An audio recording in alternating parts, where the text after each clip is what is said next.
Shalom, Hebrews and Shebrews. This morning you're hanging with the oil-filled disciple, and we are going to read a little scripture, a little daily encouragement. We'll be reading Acts chapter 3 and 1 Samuel chapter 4, or 5.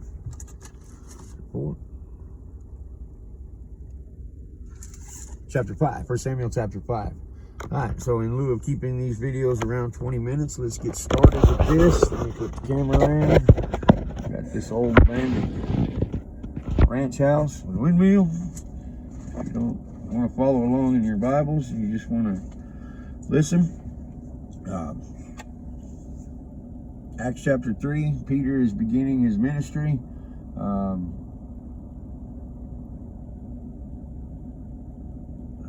don't want to say it. This is not the new church, okay? This is the renewed church. We get that mixed up in this culture today with modern culture of Christianity and churchianity, religiosity. Peter is building upon what Messiah, Yeshua Jesus, is already done from the beginning. The renewed covenant of Jesus, Messiah.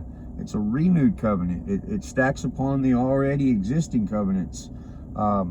Just like in the beginning, the very first commandment God gave was to go forth and multiply physically.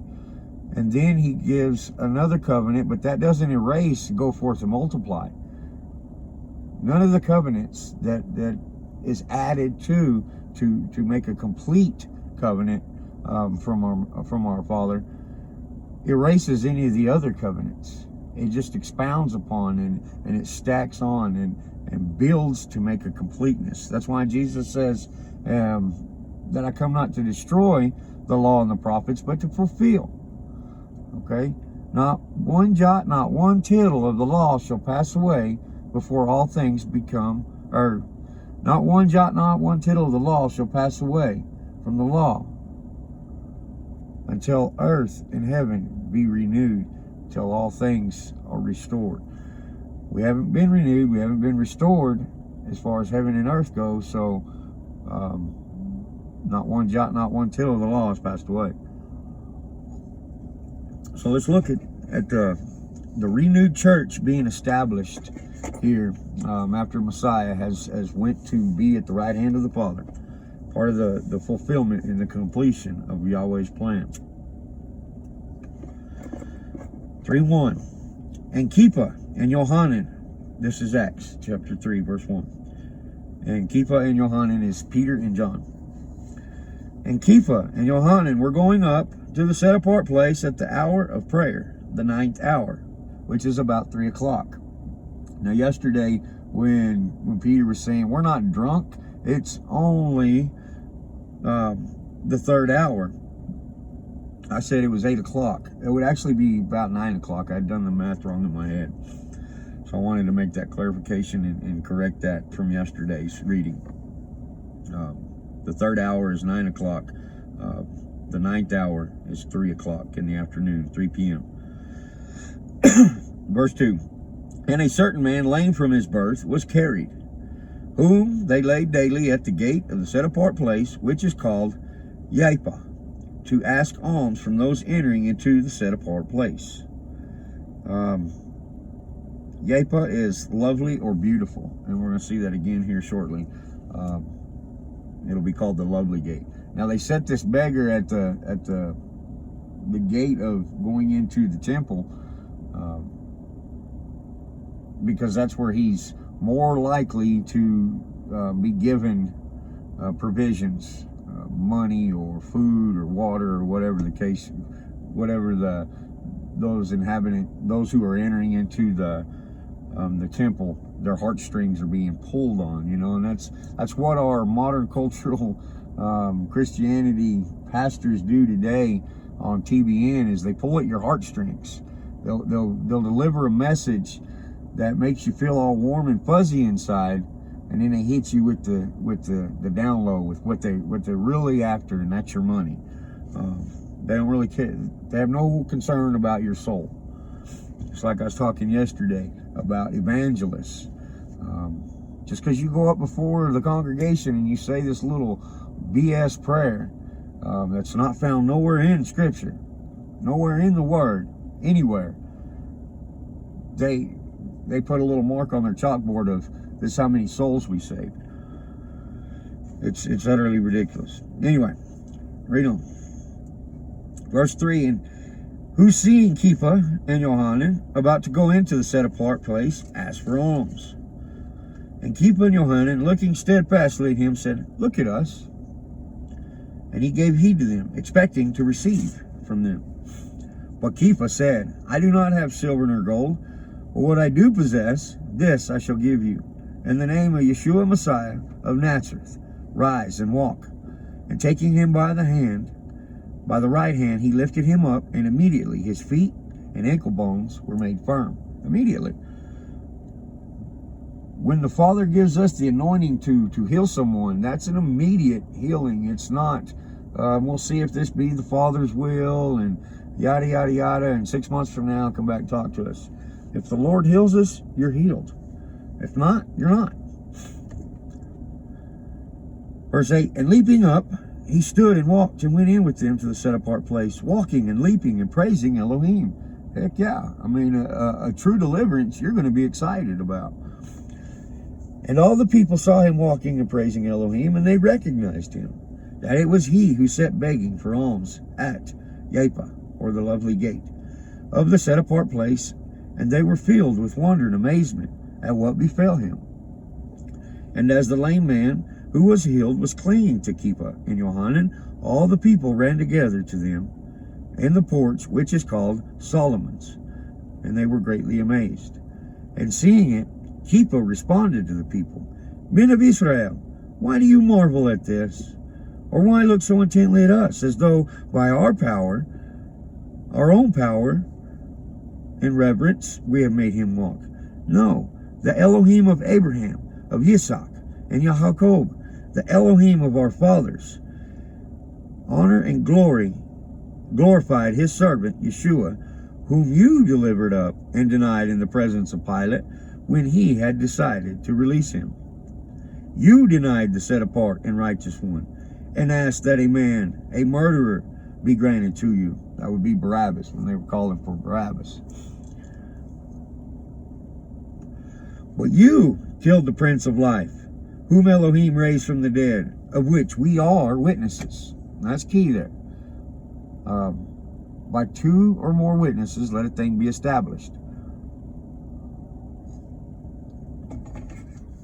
Verse 16, and by the belief in his name, this one whom you see and know, his name made strong in the belief which comes through him, has given him this perfect healing before all of you. And now, brothers, I know that you did it in ignorance, as your rulers did also. But this is how Elohim has filled what he had announced beforehand through the mouth of the prophets, that his Messiah was to suffer. The entirety of the prophet's message, the entirety of the Old Testament, what we consider the Old Testament, the Tanakh, the Torah, the entirety of it, the embodiment of that is pointing to the coming Messiah. It's not a contingency plan of God that he had to bring Yeshua to us. It was the original plan from the beginning. Let us get that. Verse 19, repent therefore and turn for the blotting out of your sins, in order that times of refreshing might come from the presence of the Master. Repent, repent, repent. Today's modern culture of Christianity has left repentance out. whom heaven needs to receive until the time of restoration of all matters, of which Elohim spoke through the mouth of all his set-apart prophets since of old. For Moses, truly said to the fathers, Yahweh your Elohim shall raise up for you a prophet like me from your brothers. Him you shall hear according to all matters, whatever he says to you. And it shall be that in every being who does not hear the prophet, that prophet shall be utterly destroyed from among the people. You will find that in Devarim 18, 15 through 19, or Deuteronomy 15 through 19. That all who reject Yeshua will be utterly destroyed. And likewise, all the prophets who have spoken from Samuel and those following have also announced these days. You are sons of the prophets and of the covenant which Elohim made with your fathers, saying to Abraham, and in your seed all nations of the earth shall be blessed. To you first Elohim have raised up his servant Yeshua, sending him to bless you, and turning away each of you from your wicked ways. That's the key. Turn away from our wicked ways. It doesn't matter who we are today. It doesn't matter who we once were. Are we being renewed and restored in the name of Yeshua? Are we becoming new creatures? Plain and simple. All right, let's turn to 1 Samuel chapter 5. The Philistines, in our last reading in chapter 4, the Philistines had overtaken Israel after their battle cry. And the Philistines were frightened at first, but that never give up, never surrender attitude, and they, because of the Israelites' pride, God allowed them to fall, and they have lost the Ark of the Covenant. Let's look at what that looks like. 1 Samuel chapter 5, verse 1. And the Philistines took the Ark of Elohim and brought it from Eben Hazer to Ashdod. And the Philistines took the Ark of Elohim and brought it into the house of Dagon and set it by Dagon. It was a spoils of war for them to be able to claim they had the Ark of the Covenant, but they're going to come to regret that. Make no mistake, God will not share his throne or his power or his authority or his name or anything else. He will not share anything with you, with me, with any other false god, little g god, or any of the above. And he's going to make that abundantly clear here. And the Ashdodites rose early in the morning and saw Dagon fallen on its face to the ground before the Ark of Yahweh. So they took Dagon and put it back in its place. Dagon is just an idol like the golden calf, but it is the Philistines' highest god, and who they give all reverence to, this god called Dagon. And this Dagon that's knocked over here in the temple, in their synagogue, is their representation of Dagon. And so they get there in the morning and, whoa, Dagon fell over. Let's pick him back up, thinking that's going to do something. Verse 4, and they rose early the next morning and saw Dagon fallen on its face to the ground before the Ark of Yahweh, and the head of Dagon and both palms of its hands cut off.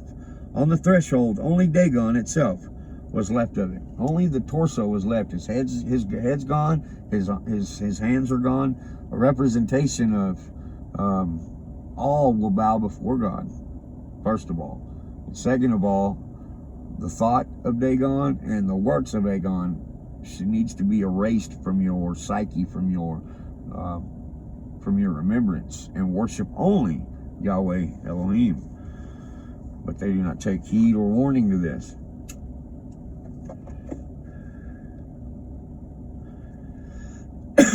Verse 5, that is why to this day the priests of Dagon and all who come to Dagon's house do not tread on the threshold of Dagon in Ashdod. But the hand of Yahweh was heavy on the Ashdodites, and he wasted them and struck them with tumors, Ashdod and its borders. And when the men of Ashdod saw this, they said, let not the Ark of Elohim of Israel remain with us, for his hand has been hard on us, and on Dagon our mighty one. All right, so you don't take heed to the warning, then God's going to be a little more